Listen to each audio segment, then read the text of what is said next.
അതെ, ഞാൻ യൂട്യൂബിൽ ഒരു വീഡിയോ കണ്ടിരുന്നു, ഒരു ചിക്കൻ കറി വെക്കുന്നതിൻ്റെ. ആദ്യം കണ്ടപ്പോൾ ഇതൊരു സാധാരണ കറിയായിട്ടാണ് എനിക്ക് തോന്നിയത്. പക്ഷേ അതുപോലെ ഒന്ന് ഉണ്ടാക്കി നോക്കിക്കഴിഞ്ഞപ്പോൾ എൻ്റെ പൊന്നോ, ഈ കറിയുടെ രുചി വേറെ ലെവലാ.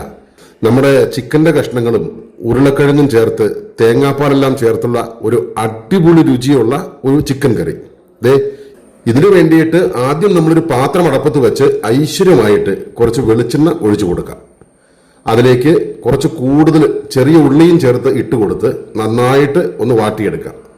ചെറുതായിട്ട് ഒന്ന് വാടി വന്നു കഴിയുമ്പോൾ അതിലേക്ക് ചെറുതായിട്ടെറിഞ്ഞ ഇഞ്ചിയും വെളുത്തുള്ളിയും ചേർത്ത് ഒന്നുകൂടി നമുക്ക് ഒന്ന് വാട്ടിയെടുക്കാം. ഇനി അതിലേക്ക് നമ്മൾ സവാള ചേർത്ത് കൊടുക്കുന്നു. അതുപോലെ തന്നെ പാകത്തിന് ഉപ്പും ചേർത്ത് കൊടുക്കാം. ഒരു 3-4 പച്ചമുളക് ഒന്ന് വട്ടം കീറി അതിലേക്ക് ഇട്ട് കൊടുക്കാം. അതിനോട് കൂടെ തന്നെ കുറച്ച് കറിവേപ്പില കൂടി ചേർത്ത് നന്നായിട്ട് ഒന്ന് ഇളക്കി കൊടുക്കാം. ഇനി നമ്മൾ തീ കുറച്ച് വെച്ചിട്ട് അതിലേക്ക് കുറച്ച് മഞ്ഞൾപ്പൊടി, അതുപോലെ തന്നെ കുറച്ച് കാശ്മീരി മുളക് പൊടി, കുറച്ച് മല്ലിപ്പൊടി, അതുപോലെ കുറച്ച് ഗരം മസാല, അതുപോലെ തന്നെ കുറച്ച് ചിക്കൻ മസാല, ഇത്രയും ചേർത്ത് നന്നായിട്ട് ഒന്ന് ഇളക്കി കൊടുക്കാം. ആ പൊടിയുടെ പച്ചമണമെല്ലാം ഒന്ന് മാറിക്കിട്ടണം. ഇനി നമുക്ക് അതിലേക്ക് ചിക്കൻ ചേർത്ത് കൊടുക്കാം. ചിക്കൻ ഇതുപോലെ വാരിക്കോരി ഇട്ടിട്ട് നന്നായിട്ടൊന്ന് ഇളക്കി യോജിപ്പിച്ചതിന് ശേഷം ചെറുതായിട്ട് അരിഞ്ഞ ഉരുളക്കിഴങ്ങിന്റെ കഷ്ണങ്ങൾ അതിന്റെ മുകളിലേക്ക് ഇട്ട് കൊടുത്ത് അതും കൂടെ ചേർത്ത് നന്നായിട്ടൊന്ന് ഇളക്കി യോജിപ്പിച്ച് കഴിഞ്ഞിട്ട് ഇനി അതിന്റെ മുകളിലേക്ക് നമ്മൾ നീളത്തിൽ അരിഞ്ഞ ഒരു 2 തക്കാളി ഇട്ട് കൊടുക്കുന്നു. തക്കാളി ഇട്ട് കൊടുത്താൽ പിന്നെ നമ്മൾ ഇത് ഇളക്കുന്നില്ല. ഈ തക്കാളി നല്ല ആവിയിൽ വേവണം. അപ്പൊ നമുക്ക് അടച്ചു വെച്ച് ഇത് വേവിക്കാം.